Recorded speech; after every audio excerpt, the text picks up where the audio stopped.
Defense headquarters confirms emergence of new terrorist group in Sokoto and others. National grid collapses for second time in 3 days. Kano fish sellers decry negative impact of inadequate power supply on businesses. And on the international scene, Equatorial Guinea sacks anti-graft agency boss linked to sex tapes. Hello, welcome to Trust TV News Update. I am Sumaya Abubakar. Thank you for joining us on the details. Starting with security matters, the Defense Headquarters has confirmed the emergence of a new terror group known as Luka Rawasa or Rawas, also in the northwestern part of the country. The Director of Defense Media Operations, Major General Edward Buba, disclosed this while briefing newsmen on military operations on Thursday in Abuja. Buba stated that the new terror group originated in the Republic of Niger after the recent coup, which disrupted military cooperation between Nigeria and Niger. He explained that the terrorists began infiltrating northern areas of Sokoto and Kebbi State from the Niger Republic and Mali, particularly following the coup in Niger. According to him, joint border operations with Nigerian security forces previously in place before the coup had kept the terrorists at bay. The Defense Headquarters spokesperson assured that troops have sustained intelligence, surveillance and reconnaissance efforts to degrade the terrorists.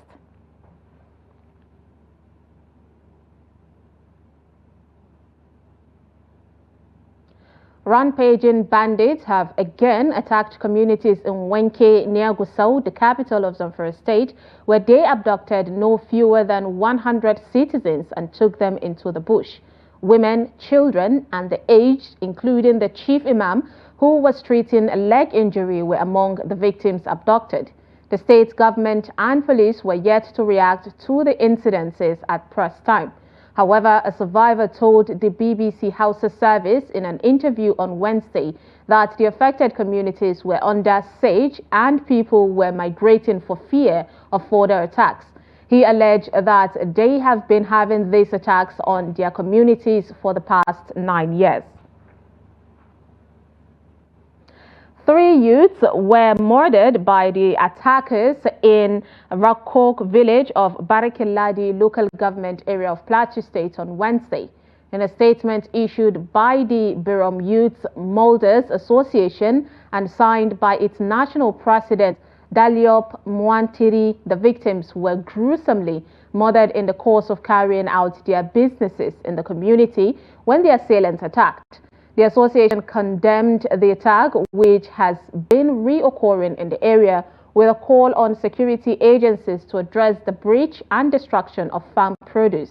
The association is appealing for the investigation and subsequent arrest of the perpetrators of the killers and compensation for massive crop destruction and harvest, as well as motorcycles stolen recently within the general area, as well as medical support to the injured. The police and Joint Security Task Force Operation Safe Haven are yet to issue any statement or response to the recent attack. The Defense Headquarters says troops of Operation Delta Safe destroyed 216 illegal refining sites across the Niger Delta region in October. The Director of Defense Media Operations, Major General Edward Buba, made this known while briefing newsmen on the operations of the military on Thursday in Abuja. Buba said the troops also destroyed 195 wooden boats and recovered 30 vehicles and 429 assorted ammunition during the period. He said the troops also impounded 3.2 million liters of crude oil, 763,860 liters of automated gas oil and 12,690 liters of premium motor spirit. According to him, troops' operations have progressively increased the nation's daily crude oil production to over 1.5 million barrels per day. Buba said the troops of Operation Udoka in the southeast conducted offensive operations against IPOB, ESN, terror group in several states, killing 40 terrorists, apprehending 55 suspects, and rescuing 35 kidnapped hostages. According to him, IPOB and the ESN incidents were recorded in Abia, Anambra, Ebonyi, Imo, and Enugu states. The Nigerian Navy Forward Operating Base, FOB, Ibaka, has arrested 3 suspected oil thieves with a boat containing crude oil worth 32 million naira in Akwa Ibom State. The commanding officer of the base, Captain Uche Aneke, disclosed this while handing over the suspects and seized items to the Economic and Financial Crimes Commission, the EFCC, Akwa Ibom Command on Thursday at Ibaka. Aneke said the suspects were arrested on Tuesday at about 9:05 a.m. following an intelligence report about the activities of suspected criminals involved in crude oil theft within the Navy's area of operations. He warned individuals or groups planning to carry out any form of criminality in Nigerian waters or smuggling illegal consignments into or out of Nigeria's waters to desist immediately. Aneke reaffirmed the Navy's commitment to combating maritime crimes in the state under the leadership of the Chief of Naval Staff, Vice Admiral Emmanuel Ogala. Now, 2 days after Nigeria's power grid collapsed, another disturbance has been recorded, forcing all power generation plants to go offline. A check on independent system operator and autonomous arm of the Transmission Company of Nigeria, the TCN, showed that all power plants connected to the grid did not produce any electricity around 12 p.m. The ISO's website showed that generation plants produced an average of 2,323 megawatts of electricity around 11 a.m. but read 0.00 megawatts at 12 p.m. While the TSN is yet to state the reason for the collapse, this will be the 10th grid collapse in 2024. Confirming the collapse in a message, the Justice stated that the current outage being experienced within its franchise is a result of loss of power supply from the national grid. The House of Representatives Committee on Renewable Energy has lamented the incessant power grid collapse in the country. The chairman of the committee, Victor Ogene, who expressed worry over the latest incident, noted that when calls are made to heads of the MDAs for appearance, it is imperative that these heads of departments appear before the committee so that some of these challenges currently faced by the country are addressed. Ogene noted that due to the death of the Chief of Army Staff, the nation is in a mourning mood, hence the need to hold an abridged hearing. One of the stakeholders, who is the National President Association for Public Policy Analysis, Prince Will Okorie, called the attention of the committee to the need to ensure an investigation is carried out to ascertain how monies are being utilized in renewable energy. Earlier in his remarks, the committee chairman said the investigative hearing is aimed at ascertaining the amounts of funds invested into the renewable energy sector. We need to ask, is there a safety component? Is there a standardization in terms of the safety, the renewable energy products that come in here? For instance, there was a time members of the House of Reps used to make street lights, solar street light, part of constituency project. How many of them are working today? I will request that this committee carry out audits of functionality of these solar street lights that have been installed in Nigeria within the context of promoting renewable energy. Everything that we do as a people, as a country, as humans, revolve around the whole issue of power. Only yesterday we suffered another grid collapse. And I am sure that the ordinary man, the ordinary woman on the streets will be wondering, how come we are having this frequent grid collapse? We seated in this hall might be aware of the technical issues involved. But the world too will be wondering, what are we doing with our renewable energy sources that would have to be dealing with issues of grid collapse?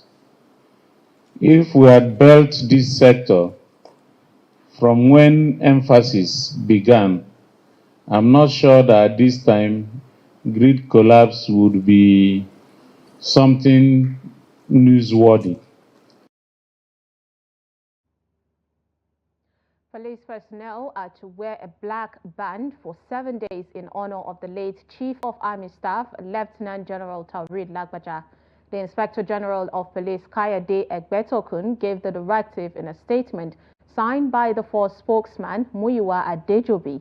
The directive, according to Adejobi, is to pay tribute and honor the late general who has shown gallantry, dedication and passion for fighting violent crimes and insurgency in Nigeria. The COAS died on Tuesday, according to the presidency. Lagbaja passed away in Lagos after a period of illness. However, the illness was not disclosed. Moving on, residents and fish sellers in Kano State have raised concerns following the poor power supply which has severely affected their businesses. At the popular frozen fish market in the city, many traders have been forced to shut down operations while others struggle to stay afloat using alternative sources of power. The report. Here at one of Kano's busiest frozen fish markets, situated at a place called Bayan Dogon Banki, an estimated 150 vendors operate cold rooms with 70 other businesses using freezers, while about 150 smaller dealers use a mini ice box on their tables. Activities at the market are now quieter than usual, as some fish sellers have been forced to close their shops due to the lack of electricity, among other challenges. I can tell you that thousands depend on our business here. Many have suffered significant losses due to problems with both storage and supply. Our main problems are electricity, fluctuating prices and even transportation. Because in the past, when fish supplies left places like Lagos and Port Harcourt, they would arrive here in 24 hours. But now, because of the bad roads and the high fuel cost, vehicles sometimes spend more than 10 days on the road. One of the few remaining sellers still operating, Khalid Saleh, is making do with a generator to keep his fish products fresh. We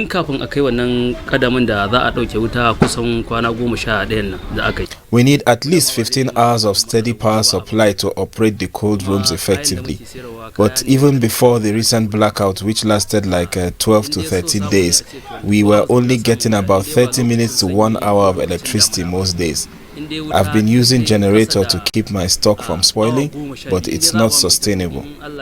But for others who operate on a smaller scale and rely on ice to keep their fish fresh, the recent blackout has driven up the cost of ice considerably, which makes them resort to selling the fish at giveaway prices in order not to lose their entire stock. We are facing a lot of challenges because of the issue of electricity. For us retailers, the cost of ice is also very high. Normally, after 2 days, we have to sell it at a loss to those who either fry the fish or they use other methods to preserve it. Among the variety of fish here are Titus, mackerel, commonly known as cumbia, and other varieties. The price of a carton that costs about 50,000 naira has hit above 60,000 naira. We come here to buy fish, but the prices are very high. There is no steady electricity and we cannot rely on ice to store the fish. We urge the government to do what it can to help solve this problem for us. For now, the market remains a shadow of its former self, as traders are appealing to government for an improvement in power supply and a return to more stable conditions. Abdulaziz Ibrahim, Trust TV News. Kano State Governor Abba Kabir Yusuf on Thursday urged the Nigerian Medical Association to suspend its strike action, warning that it could endanger the lives of over 20 million Kano residents who depend on their services. The governor assured the NMA that the report from the investigative panel probing the alleged assault of a female doctor by the state's Commissioner for Humanitarian Affairs at the Murtala Muhammad Specialist Hospital is on his desk and awaiting immediate action. The NMA had issued a 48-hour ultimatum to the state government to dismiss the commissioner, threatening to go on strike if the demand was not met. Addressing the issue during a joint live broadcast with select radio journalists, Yusuf expressed disappointment over the NMA's decision to strike over what he described as a dispute between two adults, urging the association to allow due process to take its course. Yusuf explained that upon hearing of the indefinite strike, the incident, he promptly set up a committee to investigate the submit of a report within 48 hours. Apologizing on behalf of the government, the governor appealed to the striking doctors to consider the impact on vulnerable patients, including pregnant women awaiting delivery, and call off the strike in the interest of public health. Adamawa State Governor Ahmadu Fintiri has inspected the ongoing construction of hostel blocks at the Nigerian Law School, Yola, awarded by his administration as part of the state's contribution to the institution. The governor expressed satisfaction with the quality of lawyers produced by the Nigerian Law School, rating them at the best in the sub-Saharan region. Fintiri explained that the project is a fulfillment of the promise made by his administration to expand the school infrastructure, particularly accommodations for the student. He expressed satisfaction with the quality of work so far and commended the leadership of the school for maintaining tangible standards. We've come to see so that we see the progress of work, and I've seen it, so we're not just paying contractors that are not on site, that are not doing their job, and I can see the contractors keeping to the standard and also the time limit, and they will be able to deliver within the period that we give them to complete the job. One of the best lawyers today in the sub-Saharan Africa is from Nigeria. Hitherto before now, we're the ones supplying most of these countries with their judicial officers, and that is because we have a standard law school that is impacting that standard and knowledge into the students for us to be able to produce the excellent graduates. And I think they're still maintaining that standard. We will continue to support them. We will continue to play our own part as government that is responsible, so that they also continue to discharge their own responsibility. In business, the Presidential Compressed Natural Gas Initiative, PCNGI, has announced that more than $200 million has been invested in the compressed natural gas value chain. The project director and CEO of PCNGI, Michael Oluwagbemi, noted that the initiative has successfully converted over 100,000 vehicles from petrol to CNG. In a statement released on Wednesday, Oluwagbemi highlighted the establishment of 140 conversion centers across the country.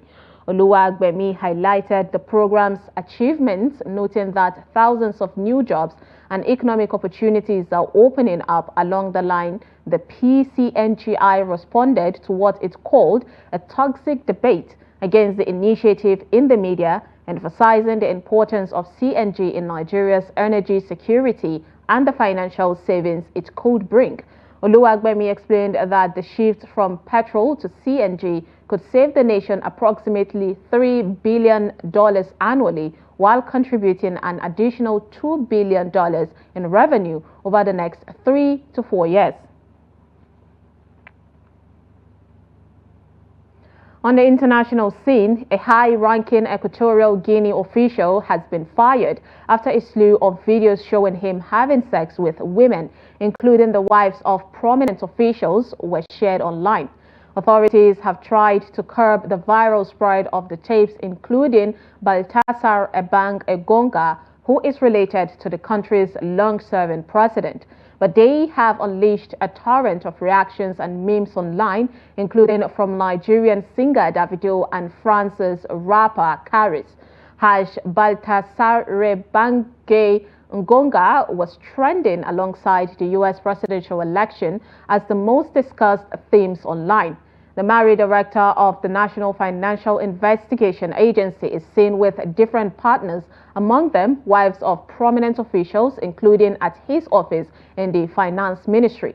The videos were released on social networks while Ebang Egonga was remanded in custody at Malabo's Black Beach prison in a case of embezzlement of public funds.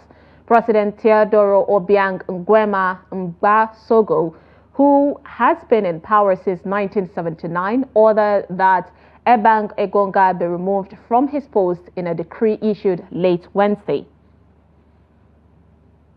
And finally, in sports, the interim coach of the Nigeria Super Eagles, Augustine Egwebuen, has invited 23 players for the African Cup of Nations qualifiers against Benin Republic and Rwanda. Among the players listed for the games is Galatasaray star striker Victor Osimhen, who was absent in the last game against Libya due to injury. He returned from injury and bagged a goal in Galatasaray's 3-0 win away at Antalyaspor in the Turkish Super League on October 19th. Osimhen also scored the winning goal in Galatasaray's derby match on October 28 against Besiktas. Also returning to the Super Eagles team after a while out in Real Sociedad's Umar Sadiq. The games against Benin and Rwanda will mark the last rounds of qualifiers from the AFCON in Morocco next year. Matchday the 5 clash with the Benin Republic at the Stade Felix Hostel Biogni on November 14th will kick off at 8 p.m. Nigerian time, while the matchday 6 encounter with Rwanda will take place at the Godswill Akpabio Stadium, Uyo, in November 18th. And with that, we wrap up news update on Trust TV. Do not forget to follow us across all our social media platforms and join our YouTube live streams for more news programs and documentaries. I am Sumaya Abubakar. Thanks for watching.